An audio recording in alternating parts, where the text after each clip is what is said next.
शान्ति हाम्रो चाहना, विकास हाम्रो लक्ष्य, सूचना र अभिव्यक्ति हाम्रो सबल पक्ष। हामी नेपालका सामुदायिक रेडियो। सामाजिक रूपान्तरणका लागि यो हो सामुदायिक सूचना नेटवर्क CIN। अहिले बिहानको 6 बजेको छ। सामुदायिक सूचना नेटवर्क CIN बाट अब प्रसारण हुँदैछ साझा खबर।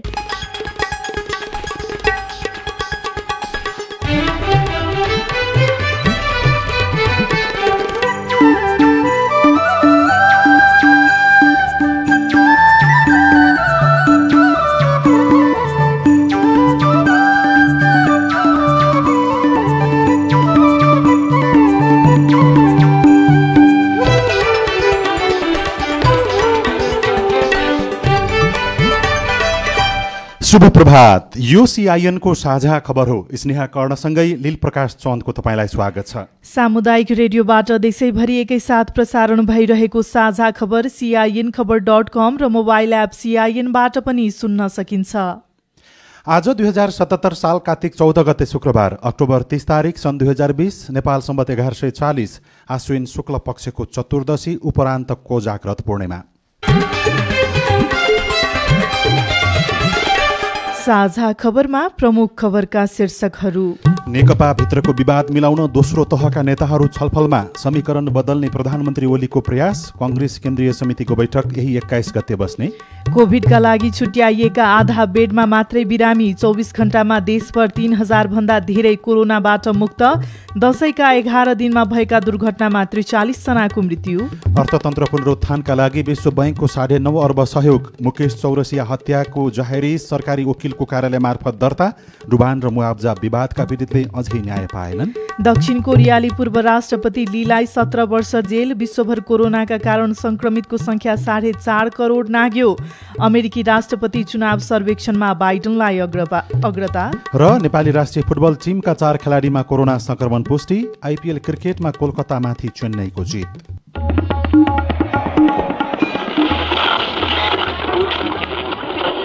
सयौं रेडियो, हजारौं रेडियो कर्मी र करोडौं नेपालीको माझमा यो हो सामुदायिक सूचना नेटवर्क CIN। साझा खबरको सबैभन्दा सुरुमा नेकपा भित्रको विवाद मिलाउनका लागि दोस्रो तहका नेताहरू आन्तरिक छलफलमा रहेको प्रसङ्ग। पार्टीभित्रको अन्तहीन विवाद बीच प्रधानमन्त्री एवं नेकपा अध्यक्ष केपी शर्मा ओलीले लगातार आन्तरिक समीकरण फेरबदलको प्रयास जारी राख्नु भएको छ। प्रधानमन्त्री ओलीले एक साताभित्रै 2 पटक वरिष्ठ नेता माधव कुमार नेपाललाई भेटेर सहकार्यको प्रस्ताव गर्नु भएको छ। तर विगतमा जस्तै नेता नेपालले विधि र पद्धतिकै मुद्दामा जोड दिनु भएको छ। कार्यकारी अध्यक्ष पुष्पकमल दाहाल प्रचण्डसँग अविश्वास र दूरी बढिरहेका बेला प्रधानमन्त्री ओलीले नेकपाभित्र अङ्कगणितमा निर्णायक भूमिकामा रहेको समूहको नेतृत्व गरिरहनुभएका वरिष्ठ नेता नेपालसँग सहकार्यको प्रयास अगाडि बढाउनु भएको हो। प्रचण्डसँग 10 दिनदेखि संवाद ठप्प रहेकै अवस्थामा प्रधानमन्त्री ओलीले सरकारी निवास बालुवाटारमा बोलाएर नेता नेपालसँग 1 हप्ताकै बीचमा दोस्रो पटक लामो भेटवार्ता गर्नु भएको छ। स्थायी कमिटिका निर्णय कार्यान्वयनलाई लिएर ओली र प्रचण्डबीच मनमुटाव देखिएको छ। यसैबीच नेपाल कम्युनिस्ट पार्टी नेकपा भित्रको विवाद भने झन बल्झिँदै गएको देखिन्छ। कर्णाली प्रदेशभित्रको विवाददेखि पछिल्लो समय प्रधानमन्त्री केपी शर्मा ओलीले भारतीय र प्रमुख भेटको विषयले नेकपा भित्रको ध्रुवीकरण सुरु भएको विश्लेषण सुरु गरिएको छ। र प्रधानमन्त्री ओलीले आफू निकटका नेताहरू शङ्कर पोखरेल र पृथ्वी सुब्बा गुरुङ लगायतका नेताहरूलाई काठमाडौँमा बोलाएर अर्का अध्यक्ष प्रचण्डसँगको संवाद सुरु गर्नको लागि आन्तरिक छलफल र तयारी गर्नको लागि निर्देशन दिनुभएको स्रोतहरूले बताएका छन्। CINसँग कुराकानी गर्दै राजनीतिक विश्लेषक श्रीकृष्ण अनिरुद्ध गौतमले नेकपाभित्र देखिएको यो विवादले अन्ततः दीर्घकालीन रूपमा देशलाई नै असर पार्न सक्ने विश्लेषण गर्नुभयो।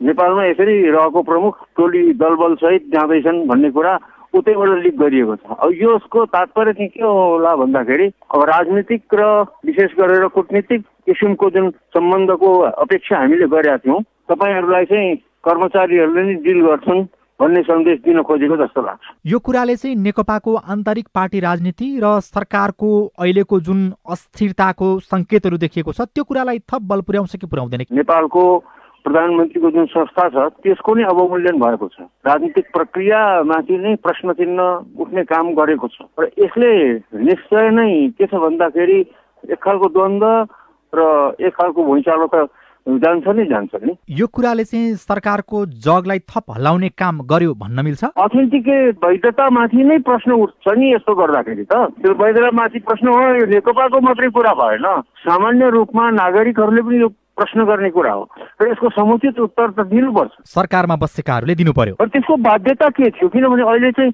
ग्लोबल सिनारियो जुन छ नि, अहिले अन्तर्राष्ट्रिय परिदृश्य एकदमै छिटो परिवर्तन भइरहेको छ। हिजोको जस्तो अन्तर्राष्ट्रिय परिदृश्य छैन।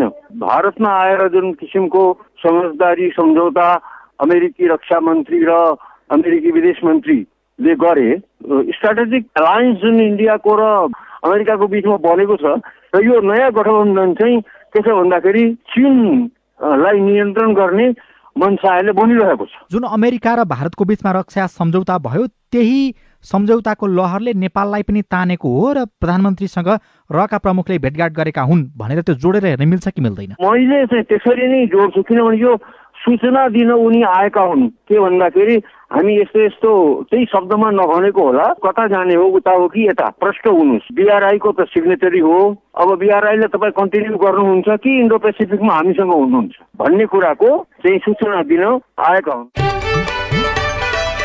जाडो मौसममा बन्द कोठामा बस्ने नेपालीको प्रचलन रहेको भन्दै जनस्वास्थ्य विज्ञहरूले आफन्त साथीभाइसँग भेट्दा खुला ठाउँ रोज्न अनुरोध गरेका छन्। एकै बन्द कोठामा मानिसहरूको भिड हुँदा संक्रमणको जोखिम धेरै हुने जनस्वास्थ्य विज्ञ डाक्टर समीर मणि दीक्षितले जानकारी दिनुभयो। जोखिम समूहले आफू घर परिवारमा जो पनि सदस्य, जो कोही हुन्, बच्चा हुन् कि वृद्ध हुन् कि तरुण युवाहरू हुन्, त्यो जोखिम समूहले चाहिँ नि ती व्यक्ति अथवा बच्चाहरू चाहिँ नि संक्रमित छ, यिनीहरू सबै संक्रमित छ भनेर व्यवहार गर्नु पर्यो। त्यो भनेको मास्क लगाउने, दूरी कायम गर्ने र अब जाडोमा चाहिँ घरभित्र कोठा न्यानो बनाउन झ्यालसा लाएर बसेर हुन्छ, त्यहाँ अरूलाई छिर्न नदिने। जो जोखिम समूह हुनुहुन्छ उहाँ एक्लै बस्ने, भेटघाट गर्नु छ भने कोठा बाहिर, ठूलो कोठामा अथवा बाहिर नै। यसैबीच पछिल्लो 24 घण्टामा थप 2364 जनामा कोरोना संक्रमण पुष्टि भएको स्वास्थ्य तथा जनसङ्ख्या मन्त्रालयले जानकारी दिएको छ। नेपालमा हालसम्म संक्रमितको संख्या 1,64,718 पुगेको छ। 24 घण्टामा 3038 जना कोरोना मुक्त भई डिस्चार्ज भएका छन्। यो सँगै निको हुनेको संख्या 1,24,862 पुगेको स्वास्थ्य मन्त्रालयले जनाएको छ। देशभरि सक्रिय संक्रमितको संख्या हालसम्म 38,952 रहेको छ। नोभेल कोरोना भाइरसको संक्रमणबाट मृत्यु हुनेको संख्या भने 900 नागेको छ। स्वास्थ्य मन्त्रालयले देशभर गरी 904 जनाको मृत्यु भएको हिजो जानकारी दिएको हो। मन्त्रालयको वेबसाइटका अनुसार पछिल्लो 24 घण्टामा थप 17 जनाको मृत्यु भएको छ। PCR विधिबाट 14,19,064 परीक्षणहरू गरिएका छन्। 24 घण्टामा जम्मा 9,739 PCR परीक्षण गरिएको छ। हालसम्म क्वारेन्टाइनमा रहनेको संख्या 2,689 रहेको छ। दशैंका कारण अधिकांश ल्याब बन्द भएका र परीक्षण पनि कम भइरहेका बेला सरकारले भने अब गाउँमा कोरोना संक्रमितको संख्या बढ्न सक्ने विश्लेषण गरिएको छ। यसैबीच कोभिडका लागि छुट्याइएका आधा बेडमा मात्रै बिरामी रहेको पाइएको छ। तैपनि अस्पतालहरूले संक्रमितलाई बेड खाली छैन भन्दै फिर्ता पठाउने क्रम रोकिएको छैन। जनस्वास्थ्यमाथि गम्भीर खेलवाड भइरहँदा स्वास्थ्य मन्त्रालयले भने यसबारेमा कुनै पनि प्रतिक्रिया दिएको छैन। अस्पतालहरूले कोभिड संक्रमितका लागि छुट्याइएका बेडका दैनिक अपडेट स्वास्थ्य मन्त्रालयलाई बुझाउँछन्, तर प्राय आधा जति बेड मात्रै खाली रहेका देखिन्छन्। अहिलेसम्म होम आइसोलेसनमा 35 जना संक्रमितको मृत्यु भएको छ।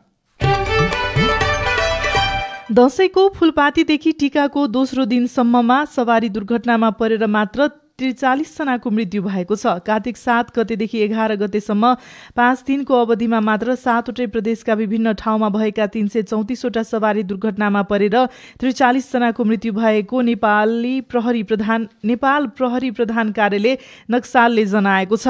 दुर्घटनामा परेर 529 जना घाइते भएको प्रहरी प्रवक्ता SSP कुबेर कडायतले CIN-लाई जानकारी दिनुभयो। अन्य प्रदेशको तुलनामा प्रदेश नम्बर 2 मा बढी घटना भएको पनि उहाँको भनाइ छ। दुर्घटनाको हिसाबले गर्ने हो भने 2 नम्बर प्रदेशमा सबभन्दा बढी छ, 129 वटा दुर्घटना 2 नम्बर प्रदेश छ। त्यसपछि चाहिँ भ्यालीमा 115 वटा। अब त्यसमा गाडीहरूको चाहिँ दुर्घटनामा गाडीहरूको संलग्नता हुन्छ नि जुन 520 वटा छ, जसमा 335 वटा मोटरसाइकल अनि त्यसपछि 84 वटा जीप कार छ अनि 13 वटा चाहिँ बसहरू छ। यसैबीच दशैंको टीका नसकिँदै भारत जानेको लहरको पनि बढ्दै गएको छ। दशैंको टीका थापेर डुटीको पूर्वी चौकी गैरा गाउँका किशन विक लाला बालासहित भारत महाराष्ट्र स्थित बरौलीतर्फ लाग्नुभयो। उहाँ बिहिबार धनगढीको त्रिनगर गौरीफन्टा नाकामा कामका लागि भारत जानेको लहरकोमा 1 घण्टाभन्दा बढी समयदेखि सीमा पार गर्नको लागि पालो कोरिरहनु भएको थियो। गौरीफन्टा नाकाबाट टीकापछिका 3 दिनमा 3500 भन्दा धेरै नेपाली भारततर्फ गएको धनगढीका सामुदायिक रेडियोहरूले खबर पठाएका छन्। गत वर्षको दशैंको तुलनामा यो वर्ष उपत्यका छोड्ने र भित्रिनेको संख्यामा कमी देखिएको छ। कोरोना संक्रमणको महामारीका कारण विगत वर्षहरूको दशैं तिहारको समयमा हुने यात्रुहरूको आवागमन भन्दा यो वर्ष कम देखिएको हो। गत वर्ष दशैं अघि उपत्यकाबाट 11-12 लाखको हाराहारीमा यात्रुहरू बाहिरिने गरेको भए पनि यो वर्ष न्यून संख्यामा यात्रुहरू उपत्यका बाहिरिएका छन्। महानगरीय ट्राफिक प्रहरी महाशाखाका प्रमुख एसएसपी भीम ढकालका अनुसार यो वर्ष 1 लाखले मात्रै उपत्यका छाडेका छन्। लकडाउन र त्यसअघिको अवधिमा अधिकांशले उपत्यका छोडेको र कोभिडका कारण धेरैले यात्रा नगरेकाले यो वर्ष दशैं तिहारका लागि उपत्यका छोड्नेको संख्या न्यून रहेको उहाँले जानकारी दिनुभयो। नेपाली कांग्रेसले केन्द्रीय कार्यसमितिको बैठक आह्वान गरेको छ। कार्तिक 21 गते पार्टी कार्यालयमा बैठक बोलाइएको पार्टीका मुख्य सचिव कृष्ण प्रसाद पौडेलले बताउनुभयो। यसअघि असोज 19 गते बोलाइएको बैठक केही केन्द्रीय सदस्यहरूलाई कोरोना संक्रमण देखिएपछि स्थगित गरिएको थियो। केन्द्रीय कार्यसमिति बैठकमा 14औं महाधिवेशनको कार्यतालिका लगायतका विषयमा छलफल हुने पनि उहाँले बताउनु भएको छ। यसैबीच यो बैठकमा सरकारको अहिलेको काम कारबाही र प्रमुख प्रतिपक्षी दलको भूमिकाले पार्टीले खेल्नुपर्ने भूमिकाको विषयमा पनि नेताहरूले आफ्नो धारणा राख्ने भएका छन्।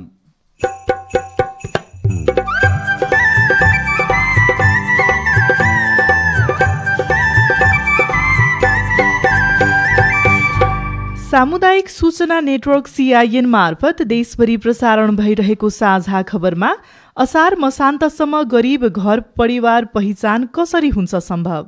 स्थानीय तहमा भर्ना हुने गणक सुपरभाइजरहरू अनि जिल्ला तहमा भर्ना हुने समन्वयकर्ताहरू र तिनलाई तालिम दिने मास्टर ट्रेनरहरूलाई तालिम दिने काम अहिले हामी गर्दैछौँ।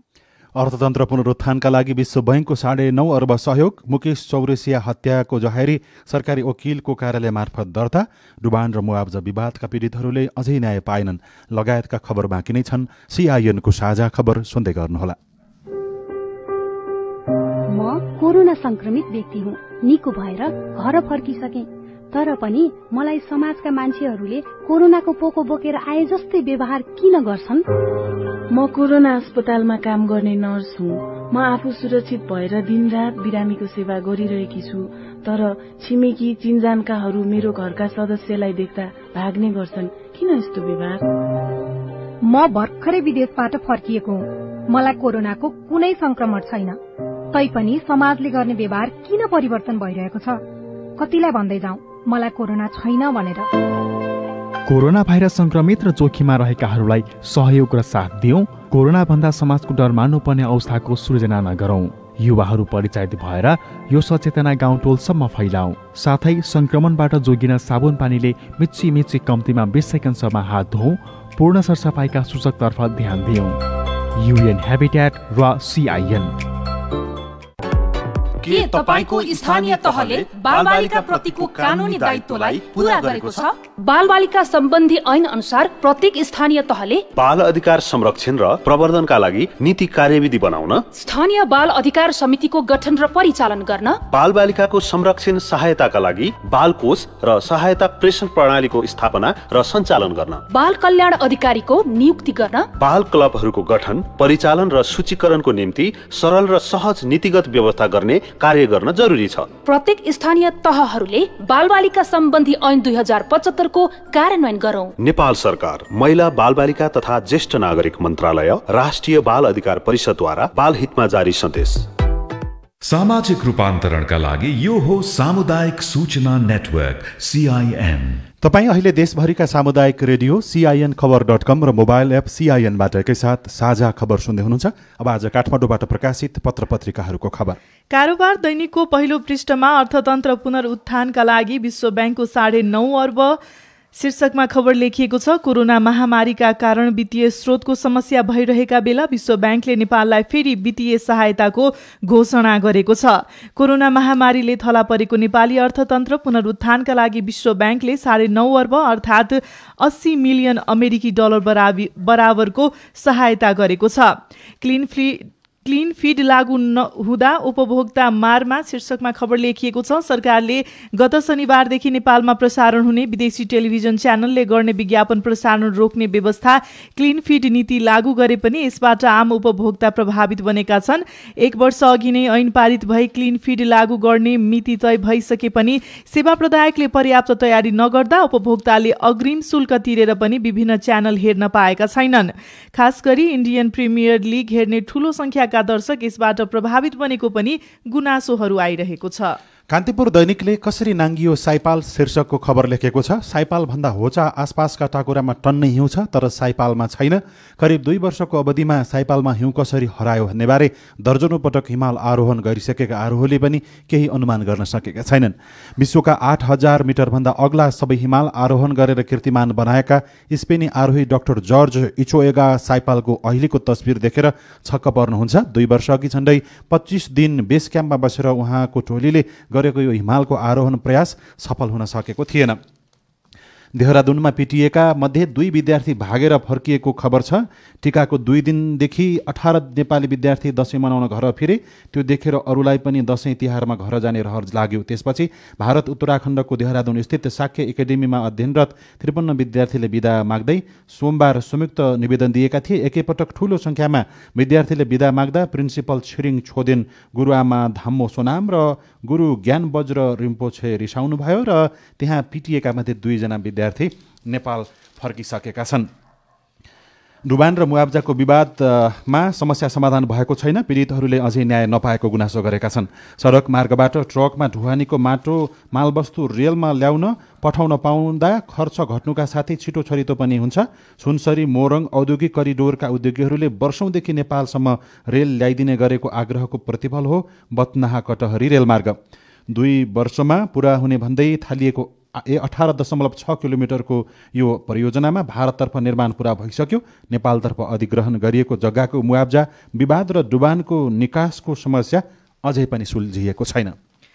गोरखापत्र दैनिकमा संहिता सबल बनाउन 13 अर्ब शीर्षकमा खबर लेखिएको छ। सरकारले संघ प्रदेश र स्थानीय तहलाई एक सूत्रमा बाँध्दै संहितालाई सबलीकरण गर्न प्रदेश तथा स्थानीय शासन सहयोग कार्यक्रम सुरु गरेको छ। कुल बजेट 13 अर्ब रुपैयाँको लागतमा 4 वर्षसम्म सञ्चालन हुने यस कार्यक्रममा 10 अर्ब रुपैयाँ विकास साझेदारी संस्था, बेलायत सहयोग नियोग, युरोपेली संघ, नर्वेजियन सरकार, स्विस सरकार र UNDP-ले सहयोग गरेका छन्। 3 अर्ब रुपैयाँ नेपाल सरकारको साझेदारीमा कार्यक्रम सञ्चालन भएको मन्त्रालयले जनाएको छ। सुरु भयो नियमित खोप कार्यक्रम शीर्षकमा खबर लेखिएको छ। हुम्लामा नियमित खोप कार्यक्रम सुरु भएको छ। हिमालपारीको बस्ती लिमीका 3वटै गाउँका बालबालिकाले पहिलो पटक सबै खालका खोप लगाउन पाएका छन्। र नयाँ पत्रिका दैनिकमा काठमाडौँबाट पठाएका 300 स्मार्ट लाइसेन्स खेतमा भेटिएको खबर छापेको छ। यातायात व्यवस्था कार्यालय जनकपुरमा भएको गम्भीर लापरवाहीले यस्तो विवाद बाहिरिएको हो। जनकपुर धाम स्थित धान खेतमा करिब 300 स्मार्ट सवारी चालक अनुमति पत्र लाइसेन्स फेला परेका छन्। यातायात व्यवस्था कार्यालयले सबै लाइसेन्स सक्कली भएको पुष्टि गरेको छ। जनकपुर धाम उपमहानगरपालिका 14 स्थित यातायात व्यवस्था कार्यालय जनकपुरदेखि झण्डै 200 मिटर पश्चिमतर्फ खेतमा यातायात व्यवस्था विभागले पठाएका लाइसेन्सहरू त्यहाँ फेला परेका हुन्। मुकेश चौरसिया हत्याकाण्डको विषयमा सरकारी वकिल कार्यालय मार्फत पूर्व सांसद सहित 12 जनाको विरुद्धमा जाहेरी दर्ता भएको छ। पर्साको बिन्दवासिनी गाउँपालिकाका नेकपाका सचिव मुकेश चौरसियाको हत्या घटनामा प्रहरीले जाहेरी नलिएपछि जिल्ला सरकारी वकिलको कार्यालयमा जाहेरी सहित निवेदन दर्ता गरिएको छ। बिहिबार मृतक मुकेशका भाइ महेश चौरसियाले जाहेरी सहित निवेदन दिनुभयो। 6 कार्तिकमा बिन्देवासिनी गाउँपालिका 5 प्रसौनी भाटामा नेकपाको गाउँ कमिटीको शपथ ग्रहण समारोहमा झडप भएको थियो। मुकेशको हत्यामा संलग्न रहेको आरोपमा उहाँका भाइले 12 जनाको विरुद्धमा जाहेरी दिनुभएको छ। साझा खबरमा अब हेलो सीआईएन सुनिल राज भारतबाट। मेरो नाम समर शाह हो। मेरो घर जनकपुर उपमहानगरपालिका वडा नम्बर 16 स्थित हो। महामारीको बेलामा जनकपुर उपमहानगरपालिकाले विद्यालय मात्रै सञ्चालन गरेको देखिन्छ, तर स्वास्थ्य मापदण्डहरू पूरा गरेको देखिँदैन। यस विषयमा हामीले जनकपुर उपमहानगरपालिकाका प्रमुख प्रशासकीय अधिकृत मिहिलाल यादवलाई सोधेका छौं। विद्यालय सञ्चालन गरिसकेका हौ। 6 क्लासदेखि माथिका कक्षाहरू सञ्चालन गर्ने निर्णय गरेर गरिसकेको। 5 क्लाससम्म चाहिँ वैकल्पिक माध्यमबाट मात्रै गर्ने भनेर एउटा सामान्य निर्णय एउटा गरेका छौँ र विद्यालयहरू सञ्चालनमा छन्। पालिकाले अलिअलि सुरुको सेनिटाइज गर्ने सहयोग गरिदिने गरेका छ र बाँकी अरू अब डिस्टेन्स मिलाएर क्लास लिने, सेनिटाइजरहरू प्रयोग गर्ने, अरू मिलाउने विद्यालयहरू स्वयंले जिम्मेवारी लिएका छन्। विद्यालयहरू आफै गर्छन्। चितवनका खगेन्द्र अधिकारीको प्रश्न छ, सरकारले ल्याएको मल निर्देशिका अनुसार किसानले मल खरिद गर्दा कसरी गर्ने? यस विषयमा हामीले कृषि तथा पशुपन्छी विकास मन्त्रालयका प्रवक्ता डाक्टर हरिबहादुर केसीलाई सोधेका छौं। स्थानीयले मूल्य तोक्न पाउने भनेको छ। स्थानीयले मूल्य तोक्दा पनि जिल्ला दर रेट हुन्छ। जिल्ला दर रेट अनुसारको ढुवानी भाडा र सञ्चालन खर्च चाहिँ प्रति केजी 1 रुपियाँको दरले राख्ने भन्ने खालको कुरा छ। त्यसरी त्यो तय हुन्छ र त्यसरी तय भएपछि त्यो मूल्यमा किसानहरूले पाउँछन्। त्यो अलरेडी त्यो अनुदानको मल हुन्छ। किसानहरूले मल किन्ने हो, मल किन्दा नै उनले अनुदानको मल किन्छन्। त्यसो हुँदाखेरि किसानलाई थप मूल्य पर्दैन र सहकारीहरूले पनि आफ्नो हिसाबले मूल्य तोक्न पाउँदैन। पालिकाले जे मूल्य तोक्छ त्यही मूल्य चाहिँ उनीहरूले बेच्नुपर्ने हुन्छ। तपाईँ जुनसुकै बेला हाम्रो टेलिफोन नम्बर 0152600646 मा फोन गरेर आफ्ना कुरा रेकर्ड गर्न सक्नुहुनेछ। साझा खबरमा अब विदेशको खबर। अमेरिकी राष्ट्रपतिमा डेमोक्रेटिक पार्टीका तर्फबाट उम्मेद्वार रहनुभएका पूर्व उपराष्ट्रपति जो बाइडेनले पछिल्लो जनमत सर्वेक्षणमा वर्तमान राष्ट्रपति डोनाल्ड ट्रम्पभन्दा झण्डै 12% अग्रता बनाउनु भएको देखिएको छ। बुधबार सार्वजनिक भएको पछिल्लो राष्ट्रव्यापी मत सर्वेक्षणमा बाइडेनले 54% र राष्ट्रपति ट्रम्पले 42% मत प्राप्त गर्नुभएको छ। मध्य अमेरिकी राष्ट्र मेक्सिकोमा कोरोना भाइरस संक्रमणबाट मृत्यु हुनेको संख्या 90,000 नाघेको छ। मेक्सिकोको स्वास्थ्य मन्त्रालयका अनुसार पछिल्लो 24 घण्टामा 495 जना संक्रमितको त्यहाँ मृत्यु भएको छ। दक्षिण कोरियाली पूर्व राष्ट्रपति ली म्युङ वाकलाई सर्वोच्च अदालतले बिहिबार घुस तथा भ्रष्टाचार अभियोगमा 17 वर्ष जेल सजाय तोकेको छ। सन् 2008 देखि 13 सम्म राष्ट्रपति रहनुभएका अनुदारवादी भनिएका नेता लीलाई उहाँको अनुरोधमा मुद्दाको फैसला नहुँदासम्म धरोटीमा रिहा गरिएको थियो।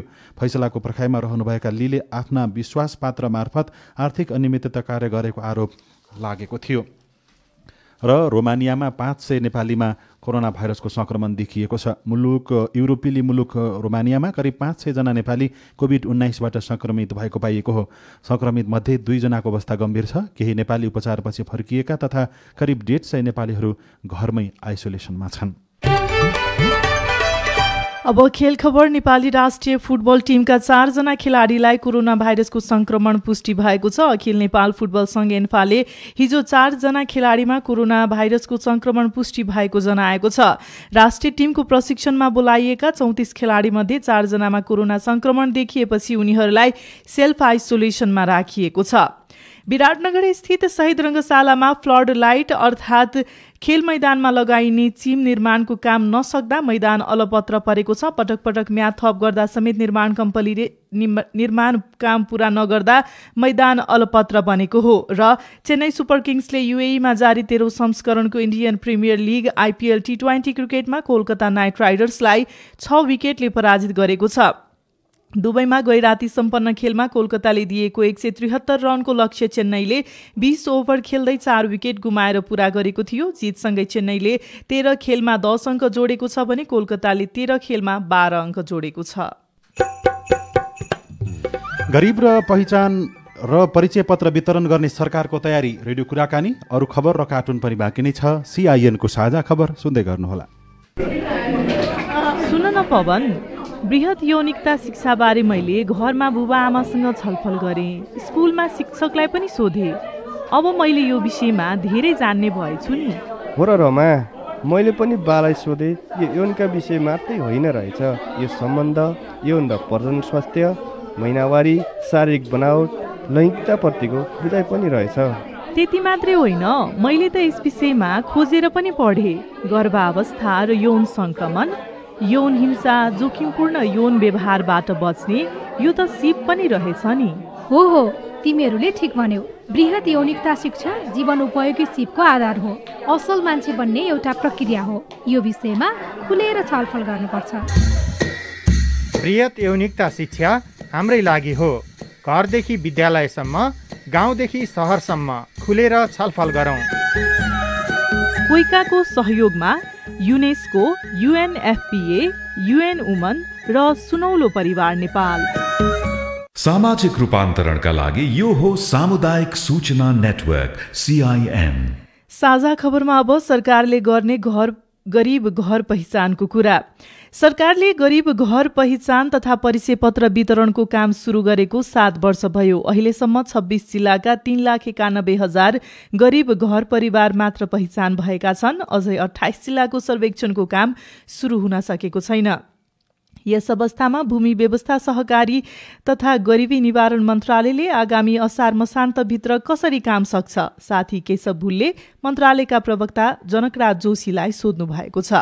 स्थानीय तहमा भर्ना हुने गणक सुपरभाइजरहरू अनि जिल्ला तहमा भर्ना हुने समन्वयकर्ताहरू र तिनलाई तालिम दिने मास्टर ट्रेनरहरूलाई तालिम दिने काम अहिले हामी गर्दैछौँ। अब यो तालिम दिइसकेपछि जिल्ला जिल्लामा गरीब घर परिवारको पहिचान गणना गर्ने कार्य सुरु हुन्छ। तर अहिलेसम्म अब यो 8 वर्षमा जो जिल्लामा कार्यक्रम सुरु भयो त्यहाँ पुरा नभएको अवस्थामा अबको 1 वर्षमा बाँकी सबै जिल्लामा सकिएला भन्ने आधार चाहिँ के छ? अहिले पहिलाको भन्दा हामीले फरक विधि, फरक कार्यक्रम, त्यसको जुन मेथोडोलोजी, प्रोसिड्युर हुन्छ नि गरीब घर परिवार पहिचानको, त्यसलाई हामीले अलिक फरक ढङ्गले सञ्चालन गरिरहेका छौँ। अनि अहिले चाहिँ डिजिटल प्रविधिबाट, कम्प्युटर प्रविधिबाट गणना गर्ने गरी कार्यक्रम अगाडि सारेको हुनाले अब चाहिँ त्यस्तो किसिमको अवरोधहरू अब आउँदैन। अब सुचारू किसिमले अगाडि बढ्छ भन्ने हामीले आश गरेका छौँ। पहिला त झन् बोर्ड थियो, अब बोर्डले काम गर्ने खालको वातावरण थियो। अहिले अब मन्त्रालयको एउटा शाखाले काम गरिरहेका छ। त्यो हुँदाखेरि झन् यसले समय लाउँदैन। केही काम गर्ने मात्र स्पेसिफिक र डेडिकेटेड शाखा हो। दोस्रो कुरा, काम गर्ने भनेको स्थानीय तहले हो। कार्य सञ्चालनमा स्थानीय तहमै परिचालन भएका गणक सुपरभाइजरहरू छन्, उनीहरूले त्यहाँ गणना गरेर पठाउँछन्।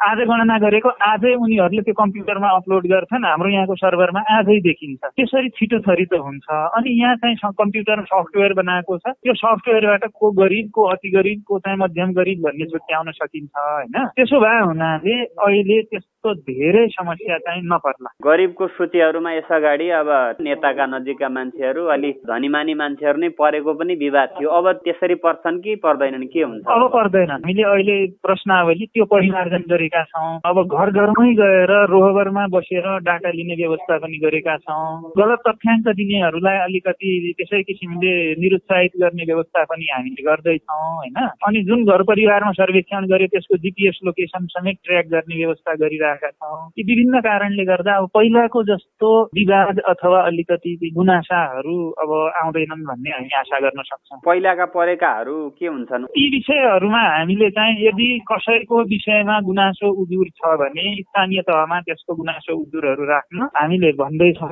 अहिले निर्देशिकामा त्यो राखेका पनि छौँ। अहिलेको नयाँ ठाउँमा त हामीले सार्वजनिक सुनवाई लगायत उनीहरूले गुनासो गर्न सक्ने, उजुरी गर्न सक्ने व्यवस्था पनि राखेका छौँ। र साबिकको त्यस्तो किसिमको गुनासो छ भने त्यसलाई पनि राख्न र त्यसलाई हामी छानबिन गरेर यदि नपाउनु पर्ने व्यक्तिले पाएको छ भने त्यसलाई क्यान्सल गर्ने गरी अगाडि बढ्न सक्छौँ। यो वर्ष हामीले गणना चाहिँ गर्न सक्छौँ, तर वितरण कतिको सकिन्छ। अब केही खबर संक्षेपमा। नेपाल भारत तथा नेपाल चीन सीमा क्षेत्रमा सशस्त्र प्रहरी बलको सीमा सुरक्षा आउटपोस्ट BOP कार्यालयको संख्या 177 पुगेको छ। अझै 221वटा BOP अत्यावश्यक रहेको सशस्त्र प्रहरी बलले जनाएको छ। र नेपाल पत्रकार महासंघले कोरोना महामारीका कारण जागिर गुमाएका र बेतलबी विदामा रहेका श्रमजीवी पत्रकारहरूलाई लेखनवृत्ति सहित वैकल्पिक व्यवस्था गर्न सरकारसँग माग गरेको छ। हिजो अर्थमन्त्री विष्णु पौडेललाई सुझाव पत्र बुझाउँदै महासंघले श्रमजीवी पत्रकार ऐन र नियमावली कार्यान्वयन गर्ने सञ्चार माध्यमलाई सहुलियतपूर्ण ऋण उपलब्ध गराउन समेत माग गरेको हो। हामी साझा खबरको अन्त्यमा आइपुगेका छौँ। सामुदायिक रेडियो प्रसारक सङ्घद्वारा सञ्चालित CIN को बिहान 6 बजेको साझा खबर सक्नु अघि मुख्य खबर फेरि एकपटक। नेकपा भित्रको विवाद मिलाउन दोस्रो तहका नेताहरू छलफलमा। समीकरण बदल्ने प्रधानमन्त्री ओलीको प्रयास। कांग्रेस केन्द्रीय समितिको बैठक यही 21 गते बस्ने। कोभिडका लागि छुट्याइएका आधा बेडमा मात्रै बिरामी। 24 घण्टामा देशभर 3000 भन्दा धेरै कोरोनाबाट मुक्त। दशैंका 11 दिनमा भएका दुर्घटनामा 43 जनाको मृत्यु। अर्थतन्त्र पुनरुत्थानका लागि विश्व ब्याङ्कको 9.5 अर्ब सहयोग। मुकेश चौरसिया हत्याको जाहेरी सरकारी वकिलको कार्यालय मार्फत दर्ता। डुबान र मुआब्जा विवादका पीडितहरूले अझै न्याय पाएनन्। दक्षिण कोरियाली पूर्व राष्ट्रपति लीलाई 17 वर्ष जेल। विश्वभर कोरोनाका कारण संक्रमितको संख्या 4.5 करोड नाघ्यो। अमेरिकी राष्ट्रपति चुनाव सर्वेक्षणमा बाइडेनलाई अग्रता। र नेपाली राष्ट्रिय फुटबल टिमका 4 जना खेलाडीमा कोरोना संक्रमण पुष्टि।